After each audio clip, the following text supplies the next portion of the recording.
LGBT Telma, des actualités uniques, dynamiques et renversantes dans le journal TV.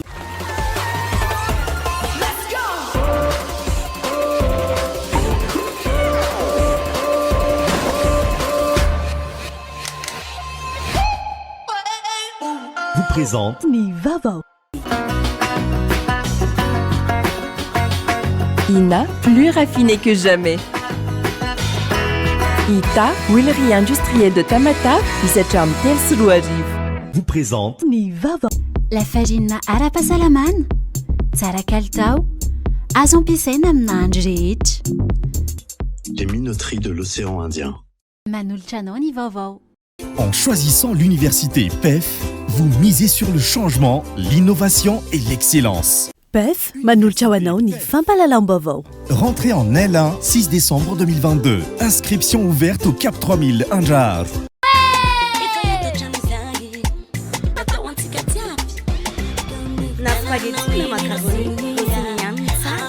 Manolotra anao ny vaovao. En octobre, Batimax vous offre 15% de réduction sur tous les articles.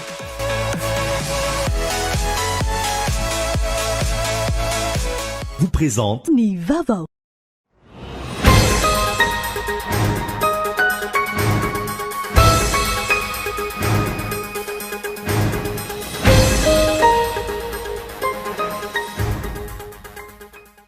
Niovany faneho-kevitry ny filoha nasionaly ny antoko avy omaly mahakasika ny raharaham-pirenena sy ny fitondrana ankehitriny.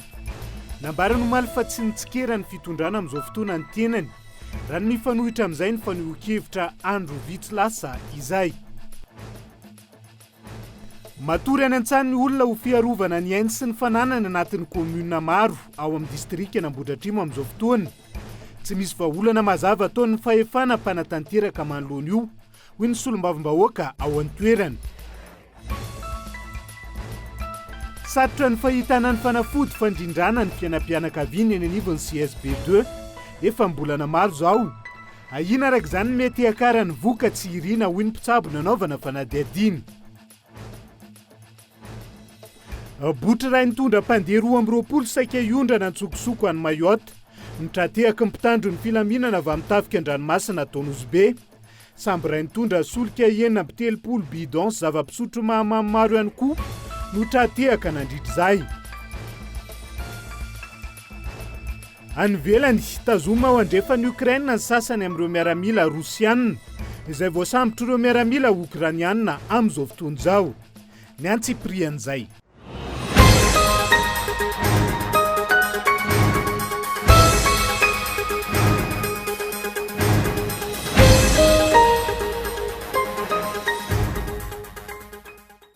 Mamenina ny araba tomboko lasia tomboko vavy tonga soa indray anatin'ny fotoana ny fampahalalam-baovao amin'ity ala ity.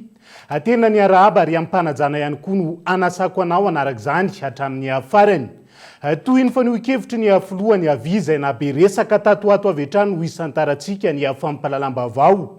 Niova tanteraka tsy taka ny tafa nataony tamin'ny sabotsy lasa teo ny faneho-kevitra nataony filoha nasionaly ny antoko Avira Tsirahonana Norbert Omaly mahakasika ny raharaham-pirenena sy ny fitondrana amin'izao fotoana.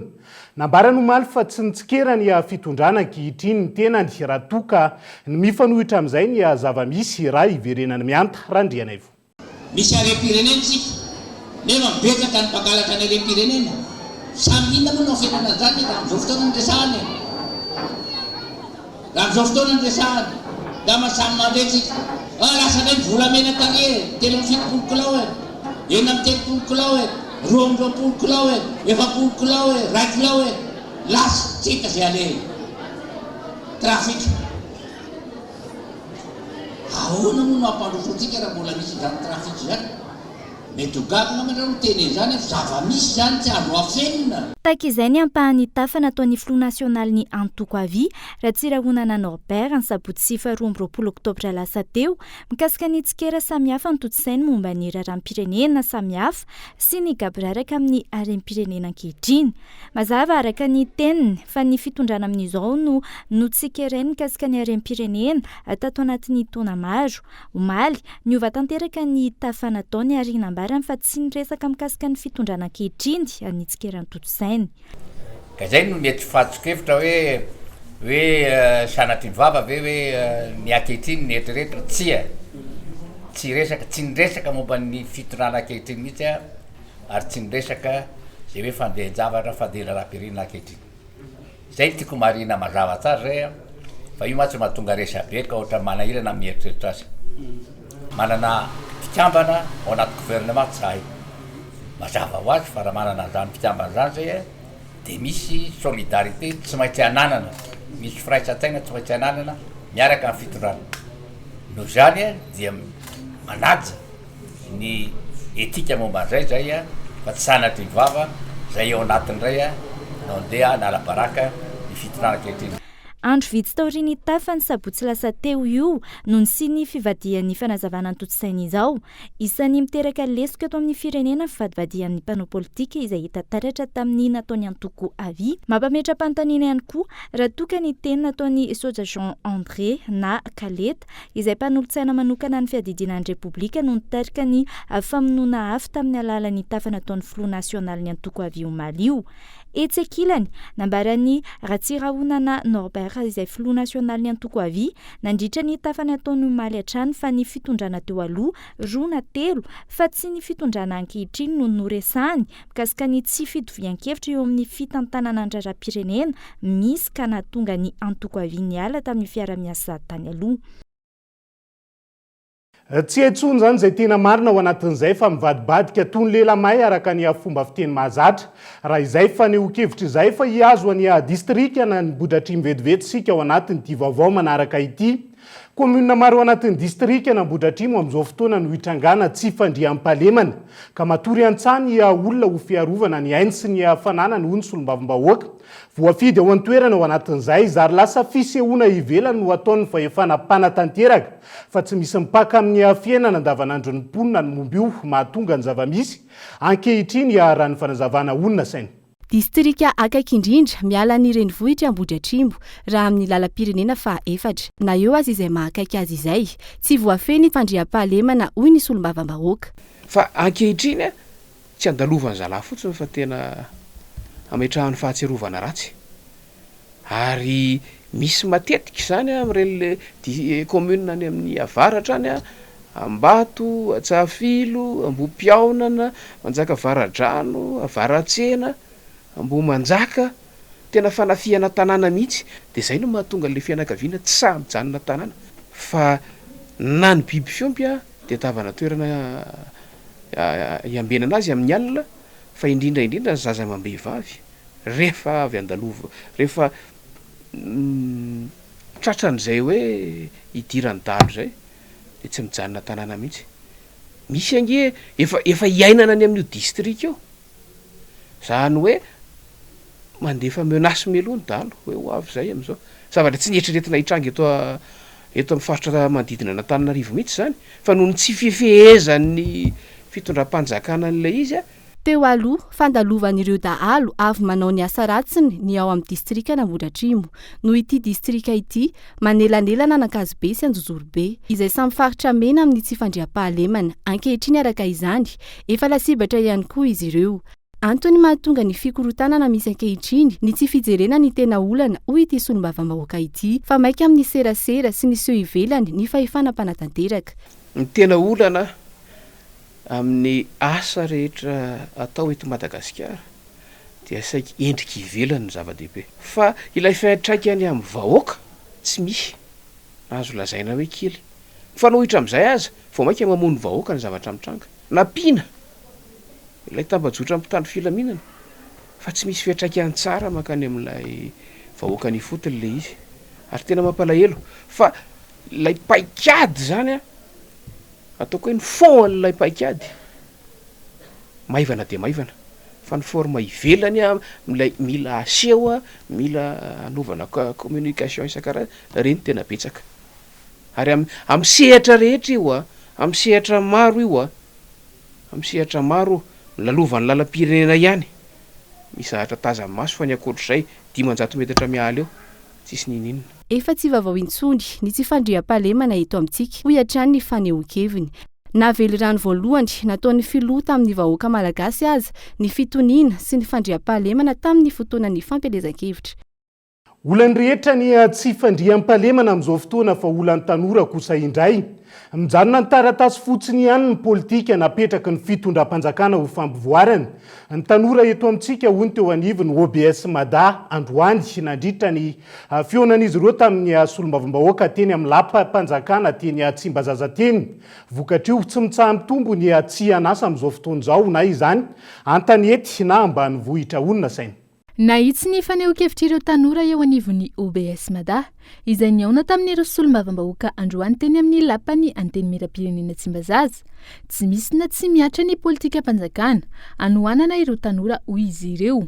Raha ny fahitanay ny fampandraisana anjaran'ny tanora malagasy eto Madagasikara amin'izao dia ambany ty ambany mba tsy teneniny hoe tsy misy. Anisan'ny lesoka goavana be tsy mahatomombana an'izay araka ny tokony ho izy ny fijanona n'ilay politique nationale de la jeunesse na ny PNJ mijanona ho an-taratasy fotsiny fa tsy dia tena misy loatra ny fampiarana na famadihana an'ireny resaka resahana ombenombeno ireny ho hivadika tetibola ahafana manatanteraka na manatratra an'ilay viny. Fa be dia be ny velorany Andriamatoa Filoha fa kosa eo amin'ny fanatanterahana an'ilay izy izay foana ny resaka teo tsy dia misy voka mba tsy tenenana hoe tsy manana na manana zareo tsy hita loatra ny vokany fa le fametrahana paikady le paikady mihitsy zany fa tsy le resaka fotsiny le fametrahana paikady ahafana mampanjoso ny tanora mihitsy mbola tsy dia misy loatra eto Madagasikara. Ivondronana tanora maro maniangana ny nosy firaisamoam-pirenena sy fikambanana maro samihafa manaraka ny raharaham-pirenena. Ny fomba fitantanan-draharam-panjakana ka mampaneno lakolosy amin'ireo tranga hitan'izy ireo fa tsy manara-dalàna sy manitsakitsaka ny zon'olombelona ny OBS Mada. Izy ireo androany nitondra ny feony tanora manerana ny nosy manoloana ireo fahefanam-panao lalàna ny tsy fanananasa izay mielipatrana manerana ny nosy ary ho any amin'ny distrikany Nosy Varika navondrina ao anatin'ny fikambanana tanora mifanimpona ireo tsy anasa. Ho anay manokana moa zany dia hoe navondrina ao anaty fikambanana mihitsy izy ireo dia nijerena ny spesialiten'izy ireo satria misy mana diplôma arakaraka ny diplôman'izy ireo zany dia manampitosoka ny solombavambahoaka manaitra n'ireo tompon'andraikitra isan'ambaratonga hijery ny hoavin'ireo tanora ireo ka eo zany ny tokony jereny fitondram-panjakana manokana satria anisany ohatra raha tsy teny aho zao hoe mirongatra ny tsy fandriam-pahalemana anisany lasa mivarilavo ny tanora tsy indraindray ny sasany ka izay zavatra izay no tena hoe anairana ny fitondram-panjakana mba hanome asa ireo tanora ireo tsy voatery asa-panjakana ane ny asa fa ny fanampiana n'ireo tanora ireo avelo tena izay ny zavatra tena hoe lehibe indrindra ary andrasanay anisany anampinay ny solombavambahoaka ihany koa an'ireo tanora ireo zany mangataka an'izay amin'ny fitondram-panjakana ohatra hoe fananganana orinasa any amin'ny distrika anisany anampy zay amin'ny fanomezana asan'ny tanora. Latsaky ny iray isan-jato tamin'ny teti-bolam-panjakana tamin'ity taona ity no natokana anampiana sy ampivelarana ny tanora. Fanamby ho an'ireo solombavambahoaka izay andany ny teti-bolam-panjakana ho amin'ny taona 2024 ny ampitombo io tarehimarika io. Indrindrandrindra araka ny lazaina hoe tsy fahampian'ny asa ho an'ny tanora dia ao anatin'ny teti-bolam-panjakana io no ahafahana mijery hoe aiza no afaka ampiakarina ny teti-bolam-panjakana ministeran'ny inona no ahafahana mampitombo an'izay salanisany olona tokony ampidirina miasa izay ary ny fantatra ny tokony hipetrahan'ny tanora eto Madagasikara dia zavatra tokana satria ny rahantsika mahita fa ny voalohany laharam-pahamena dia ny fambolena sy ny fiompiana izay no misy eto amin'ny firenentsika ary misehatra be dabe amin'izay ny ankabeazan'ny vahoaka malagasy ary raha ataontsika ny kajikajy dia mbola tsy ampy ny vokatra izay vokarintsika eto ho an'ny filantsika eto toerana ka eo amin'ny sehatra arakasa zany amiko manokana amin'ny mahatanora voalohany dia ny fampianarana n'ireo tanora ireo hisehatra be dabe any amin'ny fambolena any amin'ny fiompiana ary mba ho maty any izy eo amin'izany sehatra izany ka mba hoe ho ampy ny vokatra izay vokarin'ny firenentsika atsoatsy. Isan'ny adisisika nataon'ireo tanora manoloana ireo solombavambahoaka ihany koa tamin'ity androany ity ny fampandaniana ny lalàna miaro sy mifehy ireo mpampaneno lakolosy sy ireo mpiaro ny zon'olombelona. Lafomba hafa kosa indray dia tokony hianararoatra ny fisindro angovo azoavaozana mifandraika amin'ny tolotra sy ny tinady misy eto Madagasikara ireo tompon'andraiki-panjakana raha nambarany manampahaizana momba ny renakibon'ny tany nanaovan'ny mpanao gazety fanadihadiana ho an'ny androany ho azy tsy manana fanapahan-kevitra entitra entina miroso amin'ny fampandrosoana ny firenena ny fanjakana malagasy amin'izao fotoana izao. Daniela Mino Arso. tsy ampy ny finiavana ara-politika hoentin'ny fitondram-panjakana malagasy mitrandraka ireo arenakibony tandry misy eto Madagasikara ho loharano-karena iombonana raha ny fanazavana. Manapofo izany ny tao Mahabobo Kasakara izay ahitana tahirinentona nagazy izay tsy nahenona resaka hatramin'izao. Ho an'ny faritra Atsimo andrefana iny, misy ny sakana tsy mampivelatra ny fitrandrahana arenakibony tany ankehitriny. Voalohany zany le mpanambola zany, le investisseur minier de teo amin'ny code minier zany no nisy nampisalasala azy. De tsy de tena hoe hiditra zareo asa ngamba amin'izao code minier révisé zao mba mety ho voasitona zareo.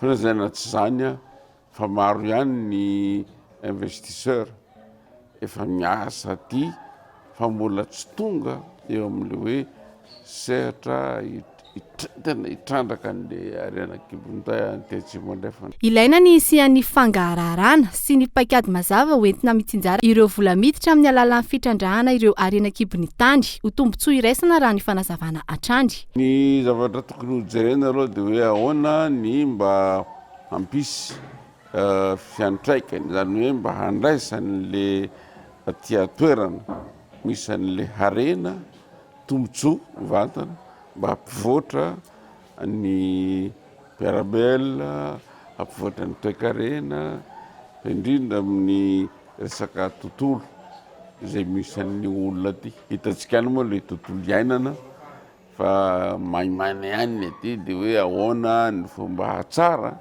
an'izay olombelona zay, satria ny olombelona nge no jerena ahoana ny hatsaratsara an'le olombelona. Etsy ankilany, tokony roso amin'ny fandraisana manam-pahaizana malagasy betsaka kokoa eo amin'ny sehatry ny fitrandrahana arenakibony tany ihany koa i Madagasikara ahafahana miaro ny arena iombonana. Fa ivenina vetivety anatin'ny distrika Anambohidratrimo sika fa mahakasika ny tatitry lolo Madagasikara. Voafidy tamin'ny anarany antoko malagasy miaramiainga ho an'ny faritany Antananarivo kosa indray. Tambenina ndraikitra ary fampafantarana ho an'ireo vondrom-bahoaka hitsinjara-pahefana ny fanatanterahana ny tatitra mahakasika ny asa vita teny anivony antenimeran-dolona raha ny fanazavany. Ny toa teny anivony distrika Anambohidratrimo ihany koa zany tamin'ity androany ity. Ny fionana sy ny fizarana tamin'ireo tompona ndraikitra ifotony ny arahany lolo Madagasikara. Avy amin'ny antoko malagasy miaramiainga ka tonga nanotrin'izany ireo ben'ny tanàna sy ireo mpanolotsain'ny tanàna ary ny filoha nasionaly ny antoko malagasy miaramiainga ho an'ny androany Abraham Randriamanana. Tao amin'ny distrika Anambohidratrimo ho an'ny androany no namarana ny lolo Madagasikara voafidy tato anatin'ny faritany Antananarivo avy amin'ny antoko malagasy miaramiainga ny fanatanterahana ny tatitra ho an'ireo vondrom-bahoaka hitsinjara-pahefana. Nisongadina nandritra izany fampahafantarana ireo lalana nandalo sy nankatoavana teny anivony antenimeran-dolona nandritra ny taona 2024. Fa fantatritsika moa ny antony fanatrehantsika tavan'io fa dia anao ny tatitra mahalolo Madagasikara ny tenako tatitra izay ataoko manoloana anareo fety vavety. Tamberina ndraikitra izany izay tsy maintsy ohatrehako atolotro ho anareo. Nisy proposition, nisy projet de loi de finance anankiroa ny voadinika teo, projet de loi ordinaire anankiroa, proposition de loi anankenina, projet de loi de rectification anankidy. Zay mikasika ny première session. Zava-dehibe ho an'ireo vondrom-bahoaka hitsinjara-pahefana anatin'ny distrika ny fisian'ny tatitra tanterahin'ny olona ho fanatsarana sy fampandrosoana eny fotony raha nambaran'ny tompona ndraikitra. Ankoatra ny tatitra, nisy ihany koa ny fifanankalozan-kevitra teo amin'ny olona sy ireo ben'ny tanàna ary ny mpanolotsaina ny tanàna. Izay olom-boafidy no nametraka an'ireo senatera ireo eo amin'ny toerana na ny mpitondra eo amin'ny fitondrana zany na ny tsy manaraka fitondrana fa adidiny mampafantatra ny anay olom-boafidy hoe zao ny zavatra misy eo anivontetany meran-dolona aty mba ho ampitainay any amin'ny olona mifidy anay dia tokony hisy atranjany zay fotoana ifampiresahana ifamplazana zay efa tokony hoatrehana eto anivon'ity firenena antsika ity. Fampiresahana teo ihany moa no hoe somary tara izy kanefa tsy fanomezantsiny satria nisy ny olana ara-pahasalamana nisy koa teto amin'ny firenena ny amehana ara-pahasalamana misy koa dia somary tsy fanomezantsiny zany natao hoe nambarany sasany teo hoe tara ilay tatitra dia zava-dehibe ny fanatsarana fanampitaina teo ihany koa ny fanatsarana tokony atao hoe mba tsaratsara koa mba tonga any aminay mialoha ny tsy hoe mialoha ny tatitra zany tonga any aminay mialoha misy dikan'ilay tatitra tonga mialoha fana mandinika sy mamola vola sady ny fanontaniana mety ho apetraka amin'ilay fanatotosana n'ilay tatitra. Nanotrona ny tatitra nataon'ny olona avy amin'ny antoko MM atao amin'ny distrika Nambodratrimo ihany koa androany ny filoha nasionalin'ny antoko malagasy miara-miainga azo andriana Narvelo. Nandritra izany no nanoloran'ny teny fisaorana ho an'ireo mpifidy vaventy nametraka fitokisana tamin'ny olona Madagasikara avy amin'ny antoko MM. Fa isan'ny endrika famotsim-bola miseho eto Madagasikara amin'izao fotoana ireo karazana actif virtuel sy ny argent elektronika na ny fifanakalozana amin'ny alalan'ireo vola elektronika. Tsy misy ny lalàna izay ahafahana mifehy tranga ireo eto Madagasikara ankehitriny raha ny fanazavana netiny teo anivo ny samifinina tamin'ity androany ity. Manoloana io misy ny atrikasa ho tanterahany samifinina mandritra ny 2 andro. Ijerena ny paikady manokana isorohan'ireo famotsim-bola eto amin'ny firenena ireo.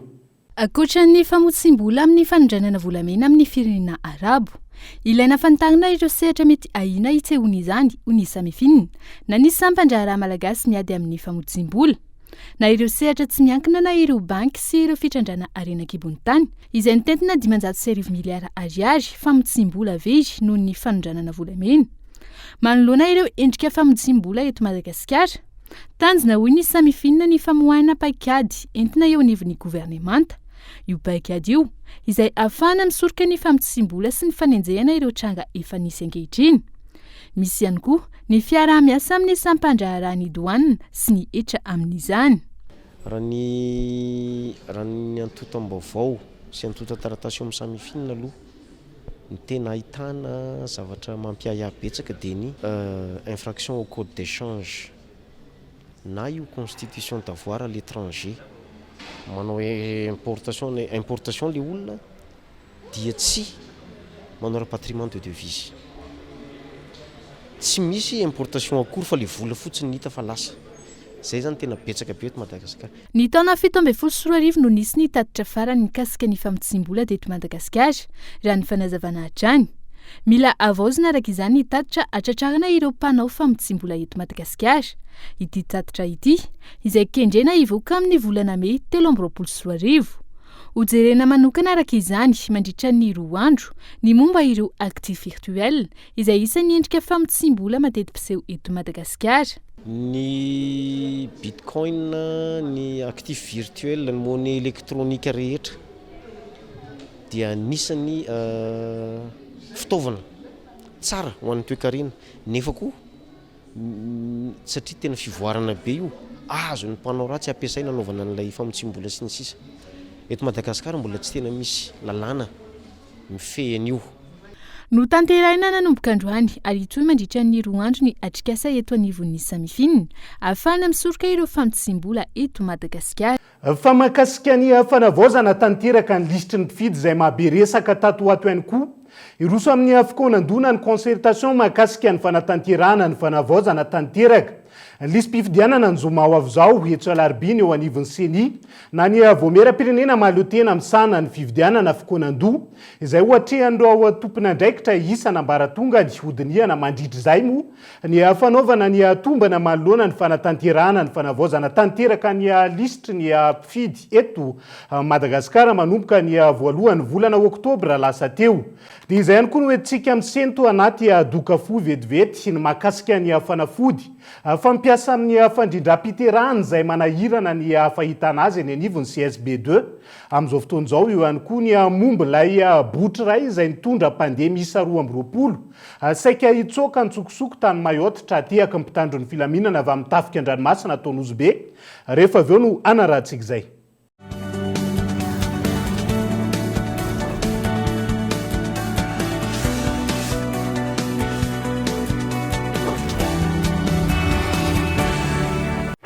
Ina dia vita amin'ny soja voafantina mba hampatsiro ireo karazan-tsakafo karakarainao.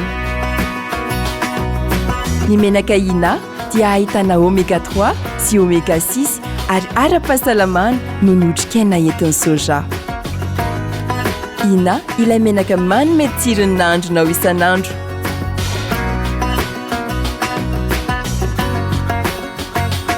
Ina plus raffiné que jamais. hita huilerie industrielle de Tamatave misy hatramin'ny 3 sy 4 arivo.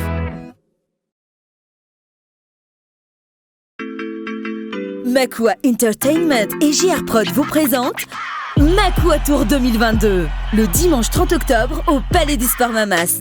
Un spectacle inédit hors du commun avec Shine, Denise, Jasmine, Boy Black, Dalvis, Shadowbanks, Lion Hill et Eljo.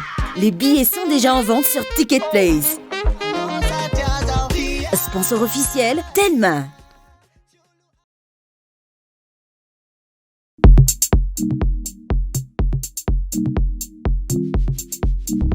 La farina ara-pahasalamana, tsara kalitao, azo ampiasaina amina andro rehetra. Vokatra vita malagasy ary hitanao eny amin'ny mpanjara rehetra. Tsy hoe ny lafarina sy le pain amin'ny lanjany 1 kilao.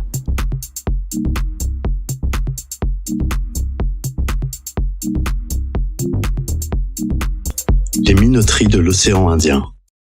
Vita malagasy.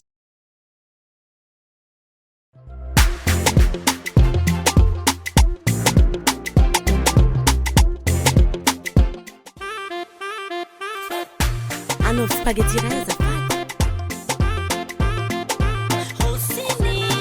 Rossini ihany no tsara e.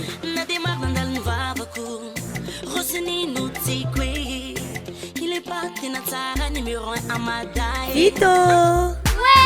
Efa hitatra amin'izay natao antsika malagasy matsiro natao antsika jiaby. Na spaghetti na macaroni Rossini ihany no tsara e.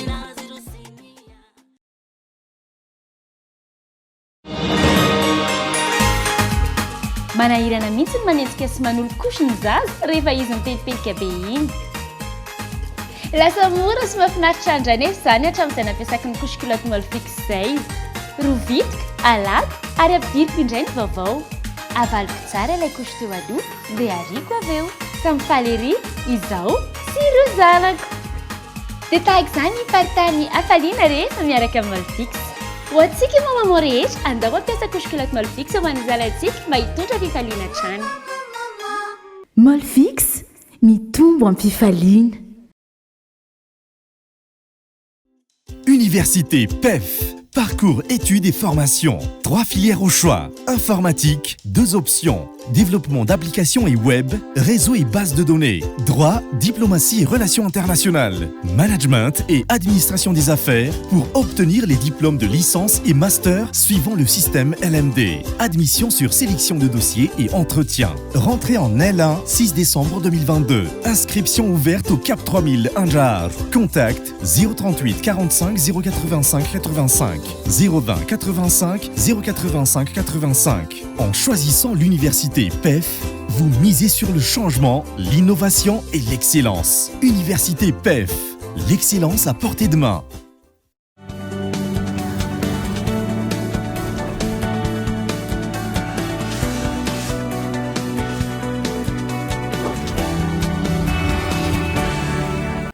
Mamenina ny araba trano tomboko lasia tomboko vavy tonga soa indray atao anatin'ny tapany faharoa amin'ny fampahalalam-baovao amin'ity ala ity.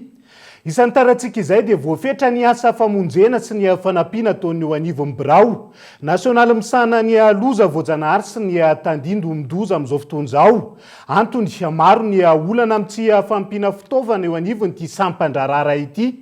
Amin'ireo toerana misy 5 nahitana trangana hitrano tamin'ny distrika 220 manenina nosy ohatra. Misy 30 ireo mbola tsy nahazo ny fanampiana avy amin'ny fanjakana voafetra ihany koa. Amin'ny famonjena vonjomaika ihany koa ny anjara asany izy ireo ao anatin'izay nelahy. Ranevson. Toerana miisa 5 no nahitana tranga aitrano manerana ny nosy tao anatin'ny 2 volana, ny volana septambra sy novambra raha ny fanazavana. Ao anatin'ireo volana ireo no tena ahitana trangana aitrano raha ny tatitra voaray avy eo anivon'ny BNGRC ary saika tranga sy fitandremana avokoa fataony ny fanajanonana afo mbola mirehatra ao an-trano matetika no miteraka ny loza raha ny fanazavana. Distrika 220 amin'ny faritra 13 no nahitana ireo tranga ireo. Fanampiana vonjomaika ihany no ataony eo anivon'ny BNGRC raha ny fanazavana. Ny sivy tao anatin'ny 35 ka io no tratran'izay hoe tena tsy nandehanany tsy hoe tsy nandehanany fanjakana fa tsy nandehanany bengerc fa nisy any nandehana malitany a fa tsy ny bengerc fa mety ny préfet mety ny gouverneur mety ny chef district sy ny sisa azafady ny telo ambiny folo a no efana nanaovantsika famonjena hangana zany hoe nitondrana sakafo nitondrana body fotsy sy ny sisa ny roa am'ireo amitsika miteny zao a mbola encours d'acheminement izy ny teny frantsay satria ny fitaovana eo ampelatana ny bengerc de tsy ampy ny raika ambiny folo zany satria 13 plus 2 15 plus 9 24 hoy izy ateo 35 le izy plus 11 zany a mbola miandry a ny fandaminana fa tsy maintsy ho tonga any aminareo marina fa mety hitentsika efa tsy réponse d'urgence tony ataonareo bengerc fa efa ankerinandro maro zay nefa mbola tsy tonga nareo tena marina zany tsy miankina aminay efa eto ny zavatra rehetrarehetra zay nataon'ny fitondram-panjakana zany hoe ny zavatra hoentina any aminareo fa zay fandaminana miaraka amin'ireo mpiara-miombonantoka atony PAM mitoetrany ny fanampiana ireo mponina any amin'ny faritra maro izay mbola nitondra fiasana tamin'ny fandalovany ireo rivodoza teto Madagasikara misy ny fanampiana arabola sy fizarana sakafo manoloana ny fahafatesan'ny olona miisa 220 no ny tsy fanjary sakafo tany Ikongo dia tahaka zao ny valitely nambarany secrétaire général ny BNGRC amin'ny anjara asan'izy ireo ty amin'ny bengerc ny famontaniana satria eto tsika mifanatrika fa zao no zavatra tiako tenena aminareo a ny sehatrasa tsirairay avy a na ny service zany na ny direction ny département tsirairay de samy manana ndraikitra sahazaza ny anjarany eto bengerc aloha dia manao ny famonjena aingana raha misy loza mitranga fa raha iteny ndray tsika hoe ahoana mikasika an'ireo ny fahasalamany betsaka ny aoro zareo ministère en santé aoro zareo amin'ny ONN sy ny sisa ireo angambany mety afaka mamaly tsara an'ilay fanontaniana fanay zany a misy teny hoentina avaly azy any ny bengerc dia zay le lazaiko hoe miara-miasa ny mpiara-miombonantoka rehetrarehetra sika tafitra ao anaty samy ao anatin'ny fanjakana koa ny ONN rehefa misy ny tsy fanjari-tsakafo mety misy ny fahavoazana akoatra n'ilay hoe vokatry ny loza anankiray dia mandray ny andraikiny avy atany ny fitondram-panjakana amin'ny alalan'ny bengerc efa nisy ny fionana tamin'ny solombamba mahoaka ny Ikongo amin'ny fanampiana ireo olona ireo raha ny fanazavana ankilany nambaran'ny tompona andraikitra fa efa vonona amin'ny fiatrehana ny loza mety hitranga mandritra ny avanimpotoana ny afahavaratra ny eo anivon'ny BNGRC fa saiketsina hitana fanafody fandrindrana ny fiainam-pianakaviana ny ankamaroany ireo toeram-pitsaboana fototra na ny CSB2 tao anatiny volana maromaro zao vokany ahinany mety akara ny vokatsy irina raha ny fanazavana ny mpitsabo ray nanaovana fanadiadiana ho an'ny androany nahitana fiakarana ihany koa ny vidin'ny fandrindram-piterana eny anivon'ireo toeram-pivarotana fanafody eto andrenivohitra amin'izao fotoan'izao nela Ranefson manodidina ny atelonjato isam-bolana 2 no tsy nisitraka ny fandrindram-piterana teny amin'ny CSB2 namotana no ny tsy fisian'ny fanafody hiarany fanajajiana natao manodidina ny 2 volana 2 no tsy nisy fanafody tamin'ity toerana ity ary androany vao tonga izany saika tamin'ny CSB2 maro no nahitana izay tsy fisiana fanafody fandrindram-piterana izay raha ny fanazavana tanjona apetraka ny fitondrana ny ampiakatra ho 100 isanjato ny tahany vehivavy mampiasa ny fandrindram-piterana izay hotratrarina hatramin'ny taona 13 amin'izao manodidina ny 13 isanjato ny tahany vehivavy mampiasa ny fandrindram-piterana manerana ny nosy ny fahitana anazy aloha zany zao nandritra ny tsy fisian'ny fanafody dia sahirakirana kely zahay satria averina fotsiny zany aloha ny olona dia ny sasany zany zay manana fahafana dia asaina amena ordonnance izy dia asaina mandeha mividy any amin'ny pharmacie fa ny sasany zany zay tsy manana fahafana dia atoro izy zany hoe manisa andro na mba tenenina izy hoe mba mampiasa fiarovana ohatrany hoe kapoty zany zao ato mety hiakatra kely ny taux de grossesse non désirée satria indrindra ho an'ilay olona ety aminay moa zany ny faritra ambanimbany tanàna dia niveau d'étude zany ambanimbany dia eo zany zao no olana kely ampianatra nisa daty ianao mety tsy tena voafehan'ilay olona ilay izy dia tena mety hiakatra mihitsy zany ilay taux de grossesse non désirée misy fiatraikany amin'ireo vehivavy mampiasa ny fandrindram-piterahana ny fahatapahany fisitrahana izany. Karazany aloha zany ohatra ny pile zao a, misy karazany roa manko ny pile a, misy ny pile anankiray zany a izay abazina progestérone fotsiny, zany hoe mitovy amin'ilay hormone ao vatantsika fa singa iray ihany.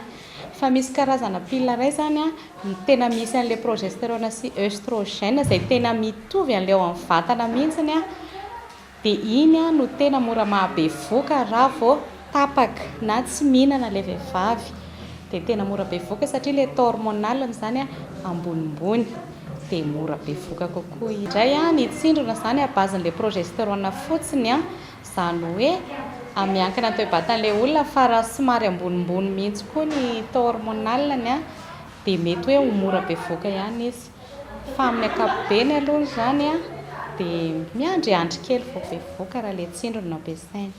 Voatery tsy maintsy mividy fanafody araka izany ireo vehivavy mampiasa ny fandrindram-piterahana. Raha ny fanadihadiana tao nahitana fiakarany ny vidiny fandrindram-piterahana. Raha ny antotanisa voaray nandritra ny fankalazana ny andro iraisam-pirenena momba ny fandrindram-piterahana ny fa 4 septambra lasa teo, tanora latsaky ny 12 taona manodidina ny 100 amin'ny arivo no bevoka amin'izao. Lafomba vao hafa kosa indray dia maro lafo ny trakefa azo ny mpandrara malagasy izay azo entina miatrika ny resaka fampandrosoana amin'ny akabeny amin'izao fotoana izao. Ilaina hatrany ankilany fanamafisana sy ny fitrandrahana izay antony mahatonga ny teo anivony antenimeran'ny varotra sy ny indostria eto Antananarivo ny karakara ny foara momba ny famoronana izay nampitondraina ny lohateny voatra nanomboka tamin'ity androany tanjona ny anadratana ny vokatra vita malagasy sy ny hanomezana tosika ireo mpandrara ivelatra eo amin'ny zay sehatry ny varotra sy ny indostria izay. Sehatra iray mbola mila tohanana amin'ny lafiny maro ny tontolon'ny varotra sy ny indostria eto Madagasikara, indrindra tao aorian'ny fandalovan'ny krizy ara-pahasalamana izay namela taketra maro teo amin'ny sehatry ny indostria. Ilaina araka izany ny fanomezana tolo-tanana entina mampandroso ny tontolon'ny fandraharana eto an-toerana, eo koa ny fanandratana ny vokatra vita malagasy, itondran'izany eo amin'ny sehatry ny fanondranana iraisam-pirenena. Ny ataon'ny antenimeran'ny varotra sy ny indostria dia ny manome sehatra ahafahany ireo mpitratroka rehetrarehetra sy ireo orinasa ireo izay ny ankamaroa mbola tsy dia be mpafantatra. Ny fandraharana amin'ny ankapobeny mihitsy aloha zany ny eto zany dia ny firafitry ny ambaindain'ny tontolo. Misy ny mpandraharaha mihitsy zany mbola tsy dia tena azo lazaina hoe mamaly ny filana ireo orinasa madinika sy salatsalany mba ahafahany mivoatra sy mivelatra araka ny tokony izy. Eo na ny lafin'ny famatsiana arabola amin'ny fampitaovana isan-karazany, eo amin'ny lafin'ny fiatrehana ireny tsena na dia ny tsena eto anatiny ary. Ny tena vedikevitra ny voizina tamin'ity zany dia eo amin'ny fiatrehana ny tsena na ny tsena anatiny zany na ny tsena ivelany. Maro ireo vokatra vita malagasy izay isan'ny mampiavaka azy amin'ny firenena aty Afrika. Ankoatr'izay, isan'ny miantoka ny fampiroboroboana ny sehatry ny fizahan-tany eto an-toerana ihany koa ny vokatra vita malagasy. Antony tokony hanaovana io laharam-pahamena eto amin'ny firenena. Asa tanana, kolontsaina sy ny fizahan-tany. Ireo telo zany tokony tena mahasamahanjo tokony mahatavavoaka Madagasikara. Dia ny zavatra ataony hoe sahana hoe vokatra tsy hita eny an-tsena nefa tokony hamparitaka eny an-tsena, izany hoe tena misy fanahy miainga bebe kokoa zany ao anatin'ilay izy fa tsy milina no miasa fa atsembohana aingam-panahy fanahy miainga ny olona. Tokony asongadina dia ny mahamalagasy aloha fa na izany ato zany tokony koa hoe mitsanjaka ny tsena ivelantsika fa tsy mijanona mahamalagasy fotsiny. Izany hoe zana zany le kolontsaina malagasy, le asa tanana malagasy atao hitany zarainy ty zavatra ty mba hoe mba mampieritreritra atsika hoe atao mba hitiavan'ny vahiny azy koa fa tsy hoe hijanona mahagasy atsika fotsiny. Nanomboka androany teny amin'ny Kanjabary Mahamasina ny fanokafana ny andiany fahasivy amin'ny foara momba ny famoronana voatra izay nampitondraina ny lohahevitra hoe le vita malagasy à la conquête du marché. Ahatra efatrandro ny hetsika ary isatrany ny fampirantiana ireo vokatra vita malagasy. Fanatsarana ny kalitaony vokatra malagasy izay fa ity indray resaka vokatra lavanilina. Velotaraina manoloana ny vokatra lavanilina ireo tanitsapa mokatra any amin'ny distrika amin'ny Bealanana amin'izao fotoana izao. Amin'ny vidiny R2 ka hatramin'ny R5,000 ny kilôny vokatra lavanilina any an-toerana. Araka ny nambarany ireo tanitsaha ny distrika ny Bealanana izay efa manomboka. Ahitany ity vokatra ity ihany koa amin'izao fotoana izao. Henri Florian. Faritra maro manerana ny nosy no efa manomboka ahitana vokatra vanila amin'izao fotoana izao, ary hita fa tsy mijanona amin'ireo faritra izay nahitana azy taloha ihany ity volo fanondrana mampalaza ny Madagasikara ity. fa efa misy andraka ihany koa any amin'ireo distrika maro manerana ny nosy.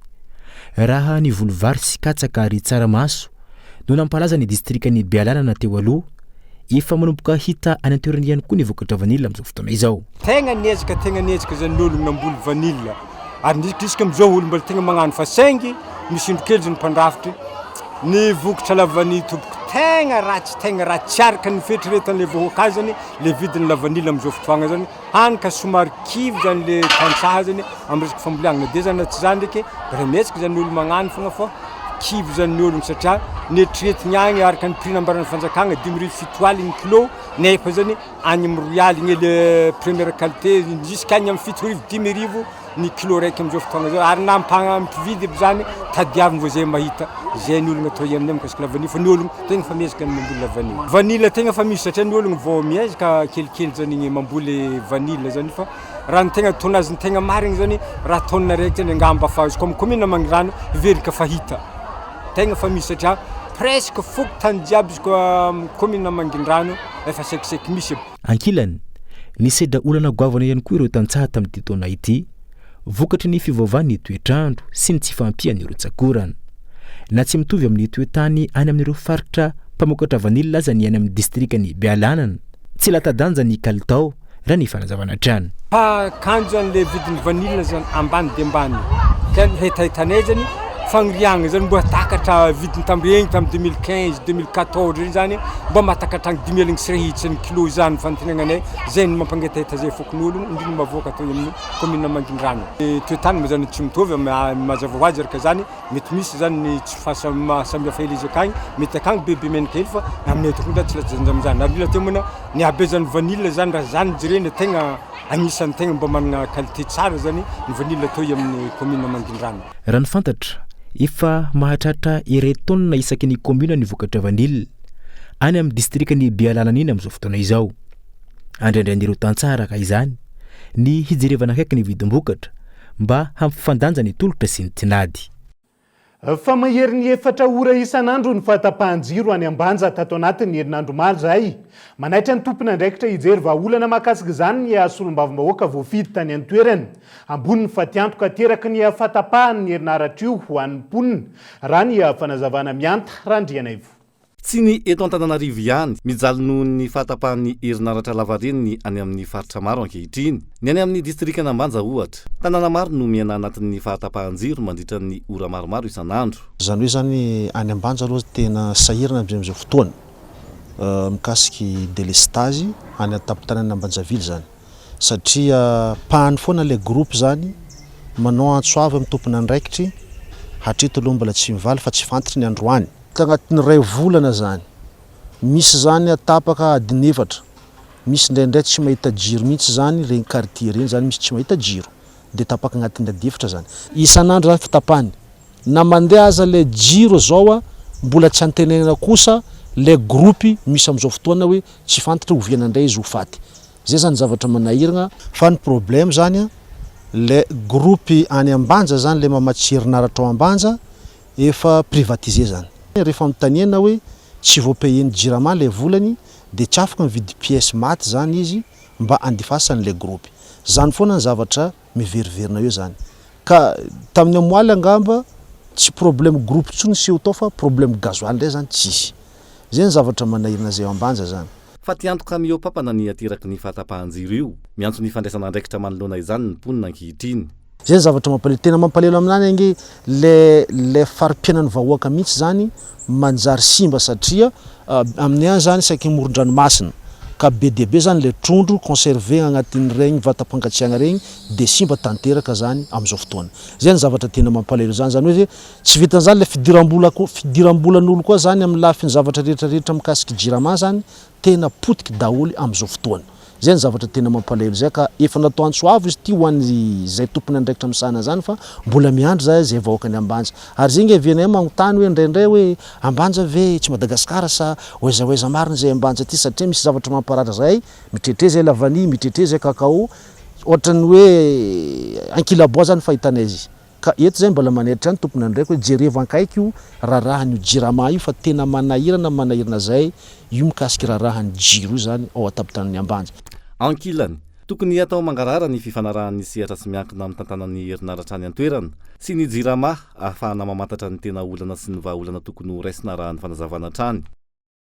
Avy any ambanja dia hiazo ny anozy be vetivetsika ao anatin'ity vaovao manaraka ity. Botra iray izay nitondra pandemia isa 2020 saika hitsoka nitsokosoko tany Mayotte no tratehaky ny ampitandro ny filaminana avy amin'ny tafika an-dranomasina ataon'ozy be. Ny aliny alatsinainy lasa teo ankoatra io sambo iray izay nitondra solika 7 bidon ihany koa sy zava-pisotro mahamamo maro saika ondrana tany Mayotte ihany koa no tratehaky ny andron'io. Taoriany fanomezam-baovao avy amin'ny olona tsara sitrapo. Henri Florian. Olona miisa 20 sy lasantsy 70 bidon de 20 litres ary vanille milanja 9 kilao. Niaraka tamin'ny mpanamory miisa 3 saika hitsoka antsokosoko an'ny nosy Mayotte no trateka ny tafika an-dranomasina ao nosy be. Ny aliny alatsinainy lasa teo.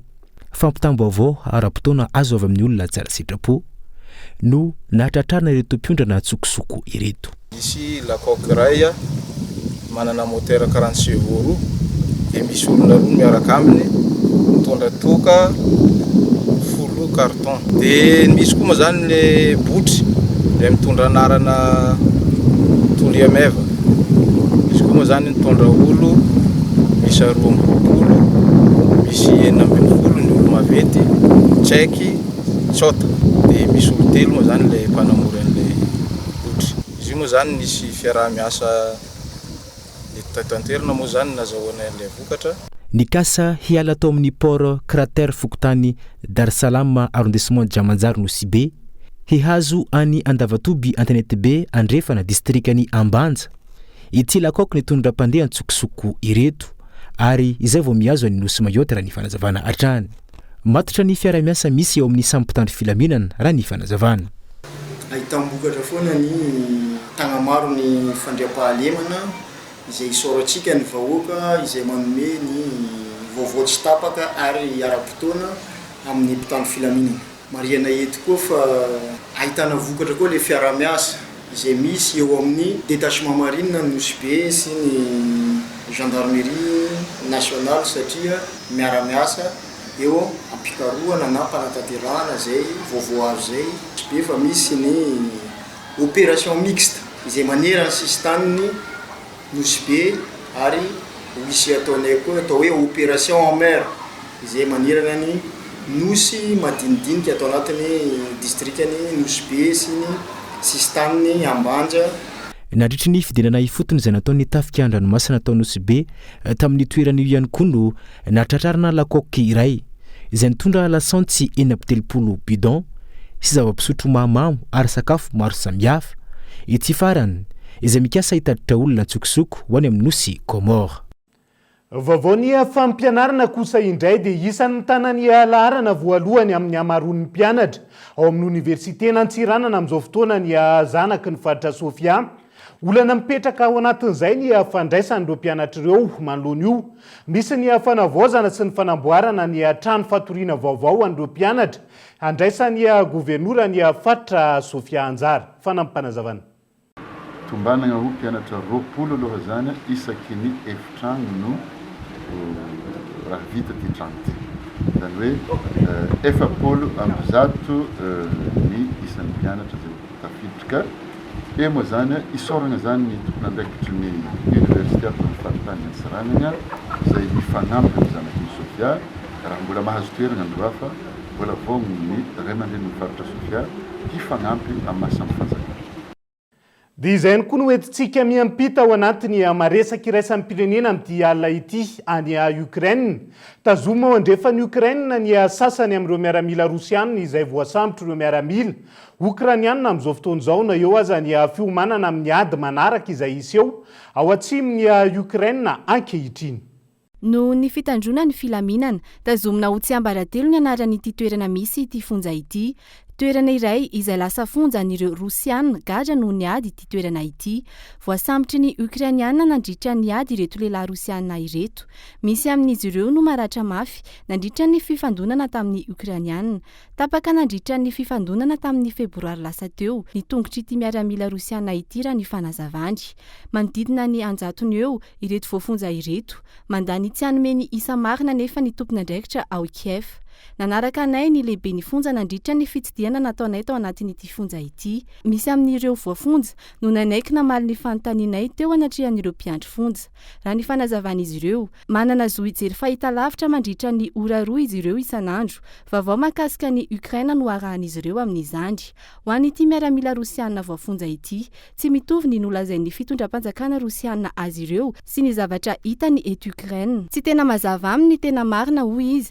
na dia mezaka manao fampitahana azy izy raha ny fanazavany teto nangatahanay ny voan'ny mpiandry ny fonja ahafahanay manao ny fanadiadiana malalaka amin'ireto voafonja ireto nanambara ireto farany fa tsara ny fikarakarana azy ireo salama tsara araka izany izy ireo ary afaka mifandray amin'ny alalan'ny antso atarby amin'ireo avany any Rosia hoy hatrany ny fanazavany fifanakalozana amin'ireo voafonja ukrainiana any Rosia no fomba tokana ahafahan'ireto voafonja ireto miverina any amin'ny fianakaviany raha ny fanazavana ankoatran'ny eto misy fonja hafa izay hitazomana ireo Rosia gadra ny ady eto Ukraina tsy fantatray nefa ny fomba fiainan'izy ireo na mitovy amin'ny eto amin'ity fonja ity na tsy mifarany eto ihany koa ny fotoanantsika ho an'ny androany ankasitrahany ianao nanaraka ny fampahalalam-baovao hatramin'ny farany the exorcism of God izay indray ny lohateny noronantsara entina aminao amin'ity ala ity na anatin'ny asokajy mampatahotra ireny aza izy io hanasananao hatrany tsy saraka aminay veloma tompoko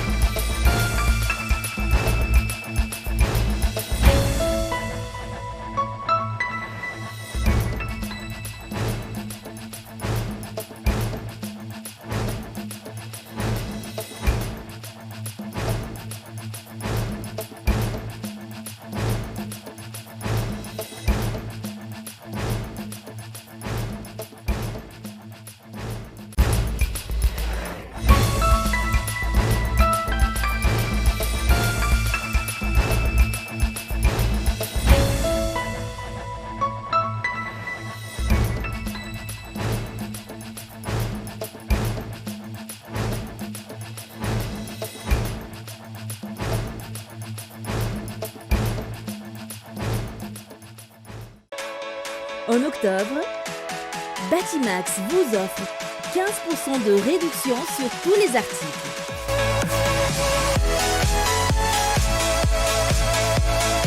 Vous a présenté Ni Vaovao.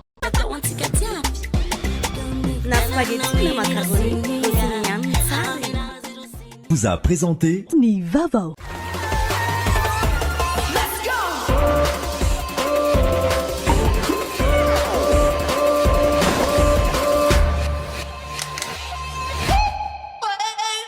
Vous a présenté Ni Vaovao. La farine ara-pahasalamana, tsara kalitao, azo ampiasaina amina andro rehetra. Narahinao teo niaraka tamin'ny LMOI Ny Vaovao. En choisissant l'université PEF, vous misez sur le changement, l'innovation et l'excellence. Narahinao teo ny fampahalalam-baovao niaraka tamin'ny PEF. Rentrée en L1, 6 décembre 2022. Inscription ouverte au Cap 3000 Indjar. INA, plus raffiné que jamais. ITA, huilerie industrielle de Tamata, Isacham Tel vous a présenté Ni Vaovao. 5G Batelma, des actualités unies, dynamiques et renversantes dans le journal TV.